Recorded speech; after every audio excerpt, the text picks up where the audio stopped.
ఓం శాంతి. ఈరోజు మురళి 22/6/26. మధురమైన పిల్లలారా, పిల్లలైనా మీ సేవను చేసేందుకు బాబా వచ్చారు. మీరు కూడా బాబా సమానంగా అయ్యి అందరి సేవను చేయండి. బాబా మన సేవను చేసేకొచ్చారు. మనం కూడా బాబాలాగా అందరి సేవను చేయాలి. ప్రశ్న: బ్రహ్మబాబాకు కలిగే ఏ ఆలోచనలకు శివబాబా వెయిట్ అండ్ సీ, చింతించకు అని చెప్తారు? జవాబు: సమయం చాలా నాజూకుగా అయిపోతుంది. పిల్లలు అవినాశి జ్ఞానరత్నాలను తీసుకునేందుకు బాబా వద్దకు ఎటు తిరిగి రావాల్సిందే. మరి ఇంతమంది పిల్లలు వచ్చి ఎక్కడ ఉంటారు, ఎన్ని ఇల్లు నిర్మించాల్సి ఉంటుంది అని బ్రహ్మబాబాకు ఆలోచన కలుగుతూ ఉంటుంది. కాస్త వేచి చూడు అని శివబాబా చెప్తారు. కల్పపూర్వం ఏ విధంగా వచ్చారో అలాగే వచ్చి ఉంటారు. నీవు చింతించకు, నీవు కేవలం చదువుతూ ఉండు. మన్మనాభవ, నీవు కర్మాతీతం అయ్యేందుకు పురుషార్థం చెయ్యాలి అని శివబాబా వారితో అంటారు. తో బాబా అంటున్నారు, శివబాబా బ్రహ్మబాబా యొక్క వార్తాలాపన జరుగుతోంది. తో బాబా అంటున్నారు, బ్రహ్మబాబా ఏ విషయం గురించైనా ఆలోచన చేస్తే ఇంతమంది వస్తే ఎక్కడుంటారు ఏమి అని శివబాబా చెప్తున్నారు. ఆలోచించకు, కొంచెం వేచి చూడు. తప్పకుండా బాబా కల్పం వెనకల ఏ విధంగా తయారు చేసి ఉన్నారో అలాగే తయారు చేస్తారు. నువ్వు కేవలం నన్ను జ్ఞాపకం చేసుకో, కర్మాతీతం అయ్యేందుకు పురుషార్థం చెయ్యి అని శివబాబా బ్రహ్మబాబాతో చెప్తున్నారు. పాట: మిమ్మల్ని పొంది బాబా మేము సర్వస్వాన్ని పొందాము, భూమి ఏమి ఆకాశమేమి సర్వము పొందాము అని బాబా యొక్క పాట. అంతే కదా, బాబాని పొందాక ఇంకా పొందాల్సింది ఈ ప్రపంచంలో ఏదీ లేదు. ఓం శాంతి. పిల్లలు ఓం శాంతి. బాబా ఓం శాంతి అని బాబా కూడా అంటారు. బాబా ఇంకేమంటారు? పిల్లలు ఓం శాంతి తతత్వం అని బాబా కూడా పిల్లలతో అంటారు. పిల్లలు మీరు శాంతి స్వరూపులే, మీరు కూడా మాస్టర్ పతిత పావనులే అని బాబా పిల్లలతో అంటారు. ఈ విధంగా ఇంకెవ్వరు అన్నారు. తల్లిదండ్రులు ఎలా ఉంటారో పిల్లలు అలాగే ఉంటారు అని అంటారు కదా. బాబా ఎలా ఉన్నారో మేము అలాగే ఉన్నామని పిల్లలైన మీరు భావిస్తారు. నేను జ్ఞాన సాగరుణ్ణి అని బాబా అంటారు. అలాగే మేము మాస్టర్ జ్ఞానసాగర్లమేనని పిల్లలైన మీరు కూడా భావిస్తారు. అనగా మీరు నదులవుతారు. సాగరునికి పిల్లలు కూడా ఉన్నారు కదా. పెద్ద పెద్ద నదులు ఉన్నాయి, పెద్ద పెద్ద కొలనులు ఉన్నాయి, అలాగే పెద్ద పెద్ద సరోవరాలు ఉన్నాయి. అలాగే అవి జడమైనవి, మీరు చైతన్యమైన వారు. అందరూ సాగరం నుండి వెలువడిన వారే. కొందరు పిల్లలు ఈ విషయాలను అర్థం చేసుకోలేరు, ఎందుకంటే వారు ముందేమీ చదవలేదు.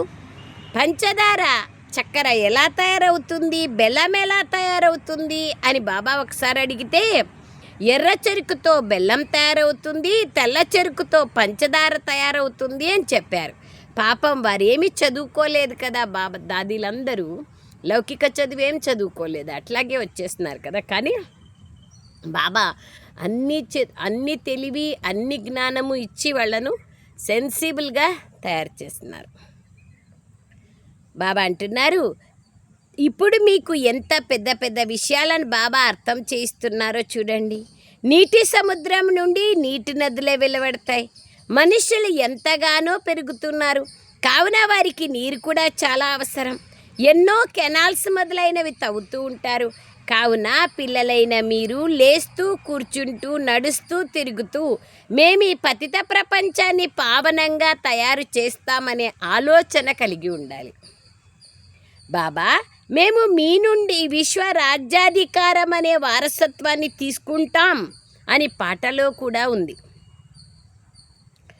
దానిని మన నుండి ఎవరూ దోచుకోలేరు, లాక్కోలేరు. 21 జన్మలు రాజ్యము స్థిరంగా ఉంటుంది.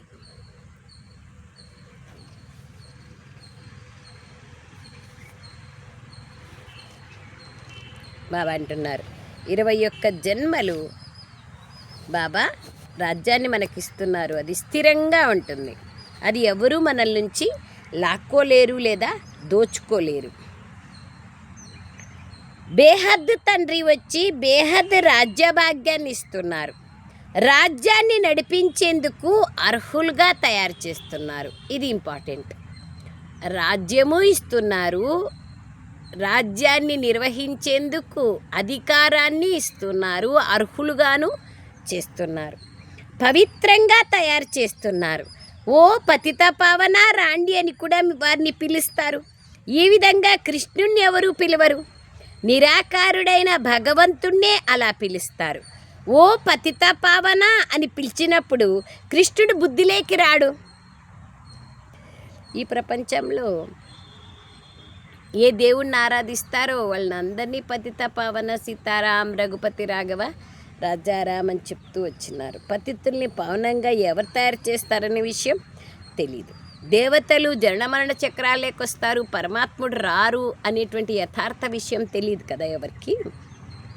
అది బాబా అంటున్నారు. ఓ పతిత పావన అని పిలిచినప్పుడు కృష్ణుడు బుద్ధిలోకి రాడు, పరమాత్మయే గుర్తుకొస్తారు. బాబా వచ్చి ప్రతి విషయాన్ని అర్థం చేయిస్తున్నారు. ఇప్పుడు పిల్లలైన మీరు సమ్ముఖంగా కూర్చున్నారు.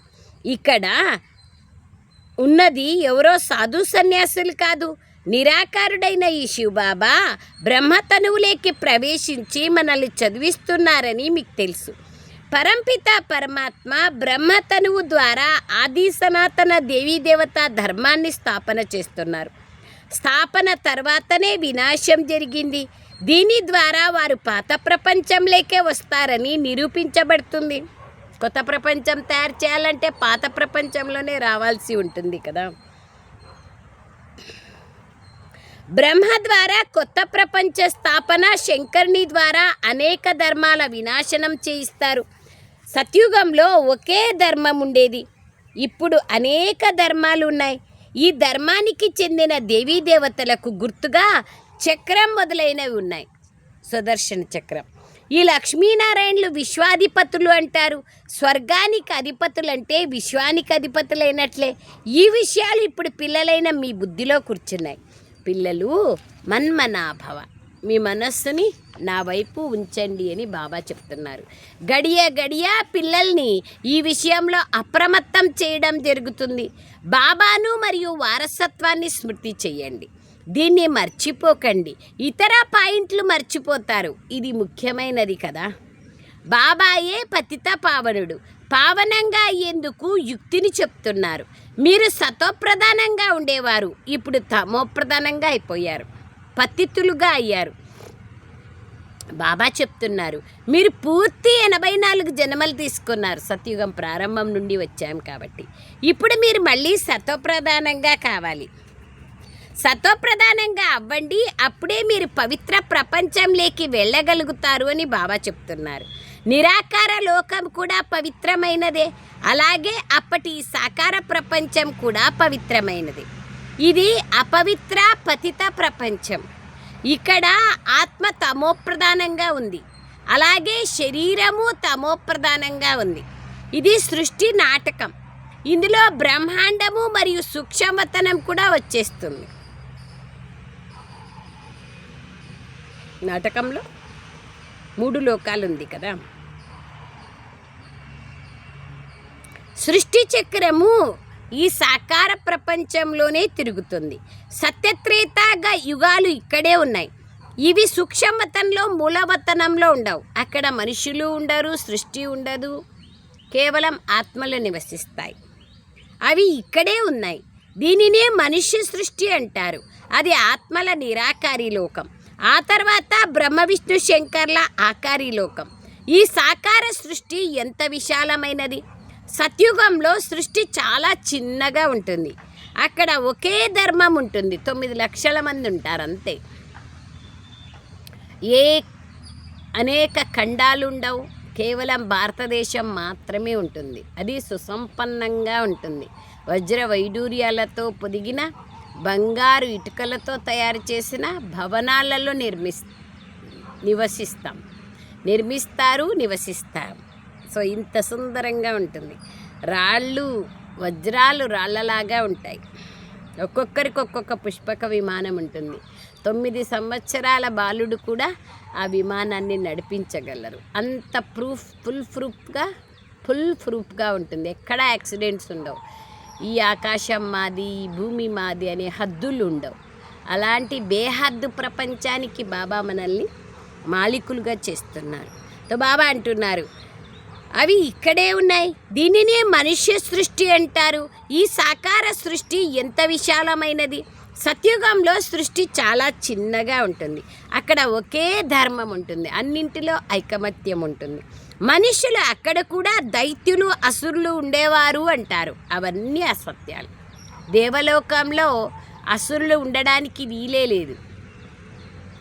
దేవతలుంటే అసురులు ఉండరు, అసురులుంటే దేవతలు ఉండరు. దేవతలు దైత్యులు ఇద్దరూ ఉన్నారు అని రాముని రాజ్యంలో రావణాసురుణ్ణి, కృష్ణుని రాజ్యంలో కంసుడు జరాసంధుణ్ణి, ఆ విధంగా అనేక మంది దేవతలకు ఆపోజిట్గా రాక్షసులను సృష్టించడం జరిగింది. భగవద్గీతలో స్పష్టంగా ఉంది. దైవాసుర సంపద్ విభాగ యోగలో 13వ అధ్యాయంలో విశేషంగా చెప్పడం జరిగింది. దేవతలు అసురులు మనలోనే ఉన్నారు. చెడు గుణాలే అసురులు, మంచి గుణాలే దేవతలు అని చెప్పడం జరిగింది. ఈ రెండింటి యుద్ధము ధర్మయుద్ధము జరుగుతుంది. అదే అహింసాత్మక యుద్ధము అని చెప్పడం జరిగింది. సో ఇవన్నీ బాబా అంటున్నారు, అనేక రహస్యాలు ఉన్నాయి. కొత్త ప్రపంచ స్థాపన మరియు పాత ప్రపంచ వినాశం ఎంతో ప్రసిద్ధమైనది. అందరి వినాశము జరుగుతుంది మరియు స్వర్గమైన సత్యుగ స్థాపన కూడా జరుగుతుంది. మీరు కూడా బాబాతో పాటు సేవ చేస్తున్నారు. పిల్లల సేవను చేసేందుకు బాబా వచ్చారు. వీరు బేహద్దు తండ్రి. తమ పిల్లలు చాలా దుఃఖితులుగా ఉన్నారన్నది బాబా గమనించినప్పుడు తప్పకుండా బాబాకు దయ కలుగుతుంది కదా. అతడు దయాహృదయుడైన తండ్రి.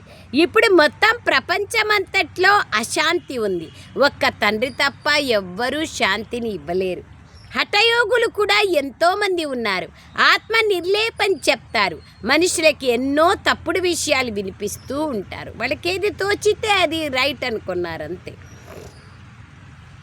కథ చెప్తారు కదా, ఏనుగు తోక పట్టుకున్న వాళ్ళు ఏనుగు పాములాగా ఉంది అన్నారు అని. సో వాళ్ళకి తోచింది వాళ్ళు చెప్తారు. నిజానికి ఆత్మలో స్వచ్ఛత కావాలి. ఆత్మలోనే మలినాలు కలుస్తాయి. ఇది ఎవ్వరికీ తెలియదు. మలినాలు ఆత్మలోనే కలుస్తాయి కదా. మనం చేసిన పాప పుణ్య కర్మాల ఫలము ఆత్మే తీసుకెళ్తుంది సంస్కారాల రూపంలో. ఆత్మ నిర్లేపైతే ఇంకా ఎందుకు పేదవాళ్ళు, షావుకార్లు, అవిటివాళ్ళు అనేటువంటి తారతమ్యాలు అన్ని ఆత్మకి ఏమంటున్నప్పుడు చెడ్డ పనులు చేసేవాళ్ళు మంచిగానే ఉండి మంచి పనులు చేసేవాళ్ళు మంచిగానే ఉంటే మరి ఎందుకు చేయాలి మంచి పని? అందరూ చెడ్డ పనే చేయొచ్చు కదా. సో ఇవన్నీ చాలా లోతైన విషయాలు, బాగా ఆలోచన చేయాల్సిన విషయాలు.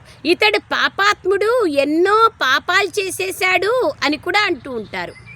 ఆత్మ నిర్లేపైనప్పుడు ఇంకా పాపాలు చేస్తే ఏమంటారు? చంపేయచ్చు. అలాగే ఇతడు మహాత్ముడు, పుణ్యాత్ముడు అంటారు. అంతేకాని ఎప్పుడు మహాన్ పరమాత్మ అన్నారు కదా. ఆత్మనే పరమాత్మ అన్నప్పుడు మహాపరమాత్మ, పుణ్యపరమాత్మ అనాలి కదా. సన్యాసులను పవిత్రాత్మ అంటారు. ఎందుకంటే వారు సన్యసించారు, త్యాగం చేశారు. ఒక్క పరంపిత పరమాత్మ అయిన బాబా తప్ప ఇంకెవ్వరూ ఆత్మను పవిత్రంగా చెయ్యలేరు. ఇప్పుడు బాబా చెప్తున్నారు, పతిత ప్రపంచంలో ఒక్క పావనాత్మ కూడా ఉండదు. ఇప్పుడు బాబా అంటుకడుతున్నారు. మొక్కకు అంటుకడతారు కదా, మెల్లమెల్లగా వృక్షం వృద్ధి అవుతూ పోతుంది. ఈ చిన్న చిన్న మఠాలు, ఆశ్రమాలు మొదలైనవన్నీ కొమ్మల వంటివి. అన్నీ కావాలా, అందులో శ్రమ ఏమీ ఉండదు. అనేక రకాలైన మంత్రాలను ఇస్తారు. రకరకాల మంత్రాలు ఉంటాయి. ఇది కూడా వశీకరణ మంత్రమే, మన్మనాభవం. దీని ద్వారా మీరు పంచవికారాల పైన విజయాన్ని పొందుతారు. రామరామ రామరామ అనే మంత్రాన్ని జపిస్తారు. దానివల్ల నోటికి మరియు చెవులకి చేతులకి పని ఉంటుంది కాబట్టి మనస్సు ఏకాగ్రమవుతుంది. అంతేగాని దానివల్ల లాభమేముంది? రామునిలాగాను కారు, రామునిలో ఉండే గుణగణాలు రావు. అదే బాబా అంటున్నారు. ఎన్నో రకరకాలుగా ఉపాయాలు చెప్తా పోయినారు. తాకి పాపం చెడు నుంచి దూరం కావాలా అని అనేక మంత్రాలు ఇస్తూ వచ్చినారు. నన్ను స్మృతి చేస్తే మీ పాపాలు వినాశం అయిపోతాయి, మీరు పవిత్రాత్మగా అయిపోతారని బాబా చెప్తున్నారు. స్మృతినే యోగం అంటారు. భారతదేశ ప్రాచీన యోగము చాలా ప్రసిద్ధమైనది. ఈ కాలంలో యోగం అంటే ఎక్సర్సైజులు అనుకున్నారు. ధ్యానం అంటే మాత్రమే మెడిటేషన్. ఈ యోగం ద్వారానే మీరు విశ్వం పైన విజయాన్ని పొందుతారు. భారతదేశ రాజయోగం చాలా ప్రసిద్ధమైనది. దీన్ని బాబా తప్ప ఇంకెవ్వరూ నేర్పించలేరు. మీరు బ్రహ్మకుమారి కుమారులు, బీకేలు ఇక్కడే ఉంటారు కదా. ప్రజాపిత బ్రహ్మ పిల్లలు తప్పకుండా బ్రహ్మతో పాటే ఉంటారు. బ్రాహ్మణ కులం కూడా తప్పకుండా కావాలి. దీనిని సర్వోత్తమమైన ఉన్నతోన్నతమైన బ్రాహ్మణ కులము అంటారు. ఇప్పుడు మీరు బ్రాహ్మణులు, మళ్ళీ మీరు పైకి వెళ్తారు. ఇది పల్టీల ఆట వంటిది. చిన్నపిల్లలు ఆడతారు కదా, తల కింద కాళ్ళపైన పెట్టి పల్టీ ఆట.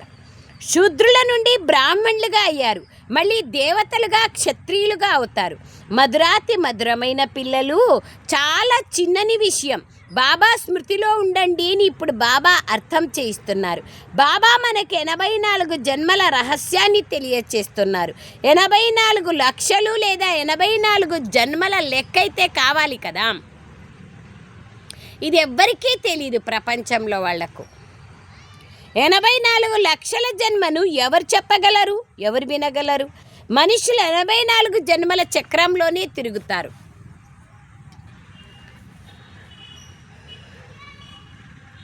మనుషులు 84 జన్మల చక్రంలోనే తిరుగుతారు. పాత్రను అభినయించేందుకు ఆత్మలు పైనుండి కిందికి వస్తాయి. పరంధామం నుండి సత్యుగం నుండి కలియుగం వరకు వస్తూ పోతాయి. ప్రతి ఒక్కరూ తమ తమ పాత్రను అభినయిస్తూ ఉంటారు. ప్రతి ఒక్కరికి వాళ్ళ వాళ్ళ పాత్ర ఫిక్స్ అయి ఉంది. ఈ విషయాల గురించి మనుష్య మాత్రులు ఎవ్వరికీ తెలియదు. ఒక్క బాబాయే తెలుసుకోగలరు. మనుషులను ఎప్పుడు పరమాత్ముడు లేదా దేవాది దేవుడు అన్నారు. దేవాది దేవుడు అని అన్నట్లయితే మళ్ళీ బుద్ధి నిరాకారిని శివుని వైపుకి వెళ్ళిపోతుంది. దేవాది దేవ అంటే జీవాత్మలకు తండ్రి అయితే ఉంటారు కదా. ఆత్మ ఒక శరీరాన్ని వదిలి మరొక శరీరాన్ని తీసుకుంటుంది. నిరాకారుడైన తండ్రి పేరు శివ. మీకు కూడా ఒకే పేరుంది ఆత్మ. ఆ తర్వాత మీకు కూడా ఒకే పేరుంది, అదే ఆత్మ. ఆ తర్వాత శరీరానికి భిన్న భిన్న నామాలు ఉంటాయి. ఎన్నెన్ని జన్మలు తీసుకుంటాం అన్నన్ని పేర్లు. ఒక జన్మలోనే 4 పేర్లు కూడా ఉంటాయి. పరంపిత పరమాత్మ కూడా శరీరం లేకొచ్చి జ్ఞానాన్ని వినిపిస్తారు. శరీరం లేకుండా వారు వినిపించలేరు. ఇతడికి తన పేరుంది, దాదా లేఖరాజ్ బ్రహ్మబాబా. నాకు శారీరక పేరు లేదు, అలాగే నేను పునర్జన్మల్లోకి రాను. నేను కేవలం ఇతనిలోకి ప్రవేశిస్తాను. అది ఇతడికి కూడా తెలియదు. తిథి తారీఖు ఏదీ లేదు అని బాబా అర్థం చేయిస్తున్నారు. నేను కల్పం యొక్క అంతిమంలో అనగా అజ్ఞాన కాలరాత్రిలో వస్తాను. ఇప్పుడు ఇది రాత్రి కదా, చీకటి. ఇది పతితుల ప్రపంచము. నేను పావన ప్రపంచంలోకి అనగా ప్రపంచమును పగలుగా తయారు చేసేందుకు వస్తాను. ఇప్పుడు ఇది అజ్ఞాన రాత్రి. ఈ ప్రపంచమే పతిత ప్రపంచం. నేను పావన ప్రపంచమును అనగా పగలుగా తయారు చేసేందుకు వస్తాను. బాబా ఎప్పుడు ప్రవేశిస్తారో ఎవరికీ తెలియదు. ఇతడు వినాశం యొక్క సాక్షాత్కారాన్ని చూశారు బ్రహ్మబాబా. వైరాగ్యం వచ్చేసింది. ధ్యానంలోకి ఎంతగానో వెళ్ళేవాడు, కానీ బాబా ప్రవేశించిన దానికి తిథి తారీఖు సమయం ఎవ్వరూ చెప్పలేరు. కృష్ణుని కూడా పూజిస్తారు. అతడు రాత్రి జన్మించినట్లుగా చూపిస్తారు. ఏ సమయంలో ఎన్ని నిమిషాలకు జన్మించాడో కూడా చెప్తారు. నేను నిరాకారుణ్ణి. మనుషులు ఎలా జన్మిస్తారో అలా నేను జన్మించను. నాది దివ్యమైన అలౌకిక జన్మ.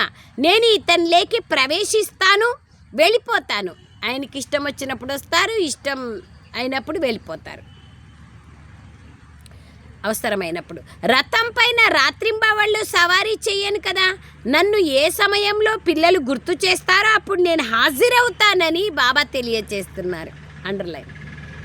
పిల్లలు గుర్తు చేసుకుంటే బాబా హాజరైపోతారు. అంత బాగా గుర్తు చేసుకోవాలి బాబా హాజరయ్యేంత. ఎంత బాగా చెప్తున్నారు బాబా. నేను హాజరైపోతాను అంటున్నారు బాబా. బాబా వచ్చి పిల్లలతో కలుస్తారు, గుడ్ మార్నింగ్ అంటారు.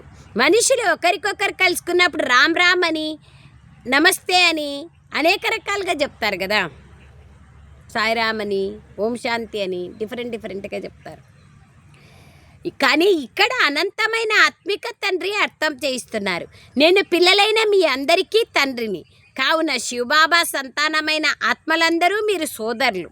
ఇది మీ సంతోషం యొక్క పాదరసాన్ని పెంచేయాలి. భగవంతుడే వచ్చి నాకు చదివిస్తున్నారు, భగవంతుని సంతానాన్ని అన్నప్పుడు సంతోషం యొక్క పాదరసం పెరగాలి. బేహద్దు తండ్రి వచ్చారు, మనకు బేహద్దు వారసత్వాన్ని ఇస్తున్నారు. పిల్లలను చూసి తండ్రికి కూడా ఎంతో సంతోషం కలుగుతుంది. లెక్కలేనంత మంది పిల్లలున్నారు. మనల్ని బాబా స్వర్గానికి అధిపతులుగా చేస్తున్నారని, రాజ్యాన్ని ఇస్తున్నారని, అర్హులుగా చేస్తున్నారని పిల్లలకు తెలుసు. ఏమేం తెలుసు కానీ గుర్తుంటే అహో సౌభాగ్యం. ఇది మా రాజ్యమని ప్రజలు కూడా అంటారు. ఇప్పుడు భారతవాసులు ఇది మా భారతదేశము అని అంటారు. రాజు ప్రజ అందరూ ఇది నా దేశమని అంటారు. ఇప్పుడు పిల్లలైన మీరు నరకవాసిగా అయిపోయినారు. మళ్ళీ బాబా వచ్చి స్వర్గవాసిగా చేస్తున్నారు. బాబాను మరియు వారసత్వాన్ని స్మృతి చేయాలి. బాబా ఇంకా వేరే కష్టమే ఇవ్వరు మనకి. ద్వాపర యుగం నుంచి చాలా కష్టాలు పడినాం కదా. మళ్ళీ బాబా కూడా ఇప్పుడు కష్టాన్ని ఇస్తే ఎట్లా? అనంతమైన ప్రాప్తినిస్తారు, కానీ సింపుల్ కష్టం, కొంచెం కష్టం బాబా ఇస్తారు. కేవలం నన్ను జ్ఞాపకం చేసుకోండి అంతే. ఎంత బాగా చెప్తారు చూడు బాబా. నేను మీకు ఏ కష్టము ఇవ్వను, అంతే కదా.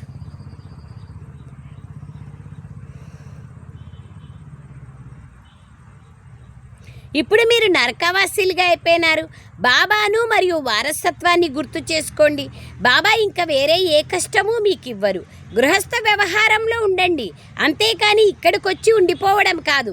అందరూ ఇక్కడికి పరిగెత్తుకుంటూ వచ్చేస్తే బాబా అందరినీ ఎక్కడ ఉంచగలరు? ఇంతమంది లెక్కలేనంత మంది పిల్లలు ఒకే చోట ఒకేసారి ఎలా కలవగలరు?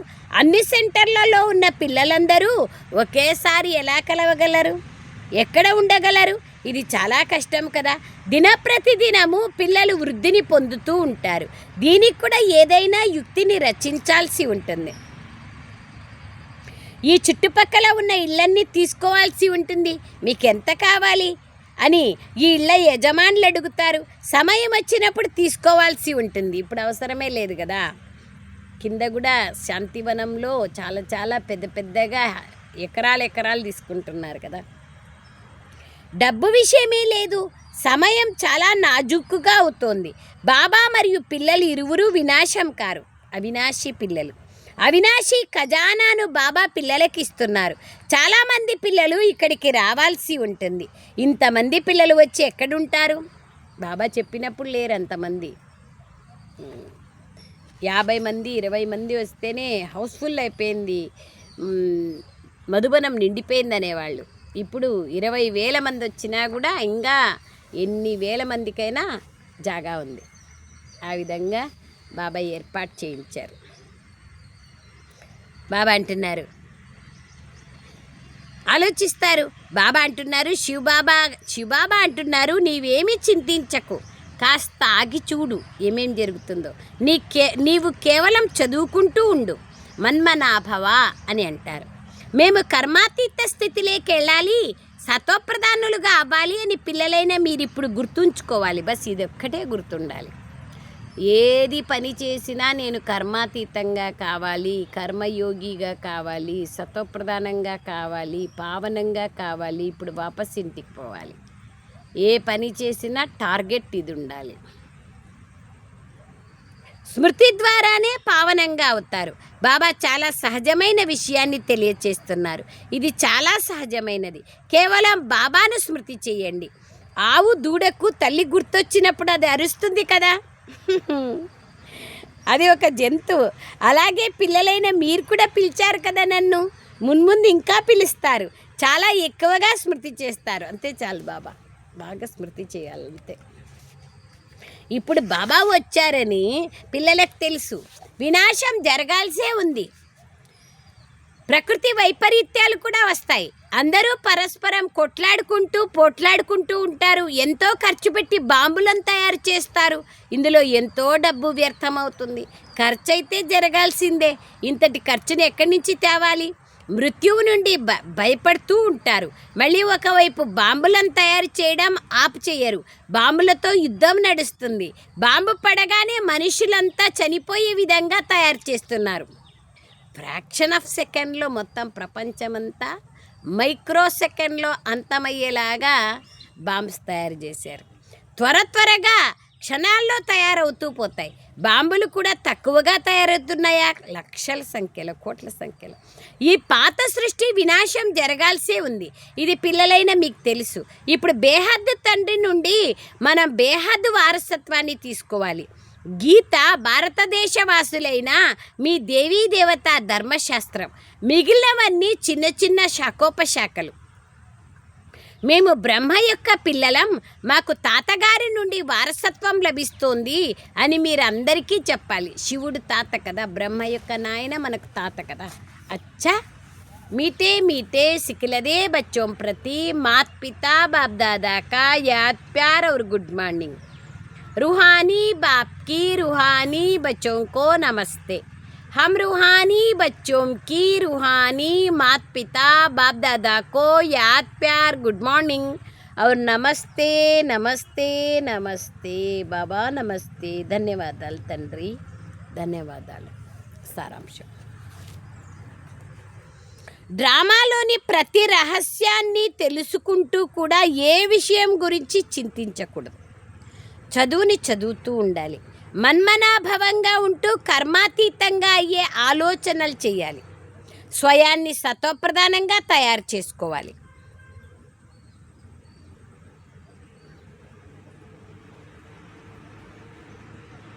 రెండో పాయింట్, శివబాబా సంతానమైన ఆత్మలైన మనం పరస్పరం సోదరులం. శివబాబా నుండి వారసత్వాన్ని తీసుకుంటున్నాం.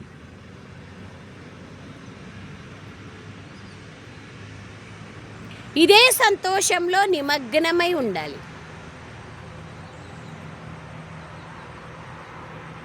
వరదానం, అంతర్స్వరూపంలో స్థితులై స్వయం యొక్క లేదా బాబా యొక్క గుప్త రూపాన్ని ప్రత్యక్షం చేసే సత్యమైన స్నేహితులుగా కండి. మన స్వరూపంలో స్వస్వరూపంలో స్థితులై గుప్తంగా ఉన్న బాబాని ప్రత్యక్షం చేసే స్నేహితులుగా కండి. పరమాత్మ స్నేహి, సత్యమైన స్నేహితులుగా. ఏ పిల్లలైతే సదా ఆంతరంగిక స్థితిలో లేదా అంతర్స్వరూపంలో స్థితులై అంతర్ముఖులుగా ఉంటారో వారు ఎప్పుడూ ఏ విషయంలోనూ లిప్తులుగా అవ్వరు. లిప్తులు అంటే అంటకుండా. పాత ప్రపంచం సంబంధాలు, సంపద, పదార్థాలు ఏవైతే అల్పకాలికంగా ప్రదర్శన మాత్రంగా ఉన్నాయో వాటిని చూసి మోసపోరు అంతర్ముఖ్యులు. అంతర్స్వరూప స్థితిలో ఉండడం ద్వారా స్వయం యొక్క శక్తి స్వరూపం ఏదైతే గుప్తంగా ఉందో అది ప్రత్యక్షమవుతుంది. మరియు ఈ స్వరూపం ద్వారా బాబా యొక్క ప్రత్యక్షత జరుగుతుంది. కావున ఇటువంటి శ్రేష్ఠ కర్తవ్యమును చేసేవారే సత్యమైన స్నేహితులు. స్లోగన్, నిశ్చయము మరియు జన్మసిద్ధ అధికారం యొక్క గౌరవంలో ఉంటే బాధపడరు. నిశ్చయము, జన్మసిద్ధ అధికారం, బాబా ద్వారా ప్రాప్తులు ఏవైతే ఉన్నాయో అవి నా జన్మసిద్ధ అధికారం అనేటువంటి స్మృతిలో ఉండాలి. అవ్యక్త సూచన, సదా హర్షితంగా ఉండేందుకు మీ స్వభావాన్ని సరళంగా చేసుకోండి. సహనశీలుగా అవ్వండి. నెల అయిపోతుంది, సరళత అయిపోతుంది, కానీ ఎంత సరళ స్వభావం నాలో వచ్చింది. నా స్వభావాన్ని నేను ఎంత సరళంగా, మధురంగా, సాఫ్ట్గా, స్మూత్గా చేసుకున్నాను. ఫ్లెక్సిబిలిటీగా ఉన్నాను. సహనశక్తి నాలో ఎంతో వచ్చింది. ఆలోచించుకోవాలి. స్వచ్ఛత కూడా సరళతకి గుర్తు. ఎంత సరళత ఉంటుందో అంతగానే స్వచ్ఛత ఉంటుంది. ఆలోచించాల్సిన విషయం. కనుక అందరినీ తన వైపుకి ఆకర్షిస్తారు. స్వభావాన్ని సరళంగా చేసుకుంటే సత్యత మరియు స్వచ్ఛత ఉంటుంది. సరళ స్వభావం కలవారు బహురూపులుగా కూడా కాగలరు. ఇటువంటి సరళ స్వభావులు సదా హర్షితంగా ఉంటారు మరియు సర్వులను ఆకర్షిస్తారు. అచ్చా, ఓం శాంతి బాబా. ధన్యవాదాలు బాబా, ధన్యవాదాలు.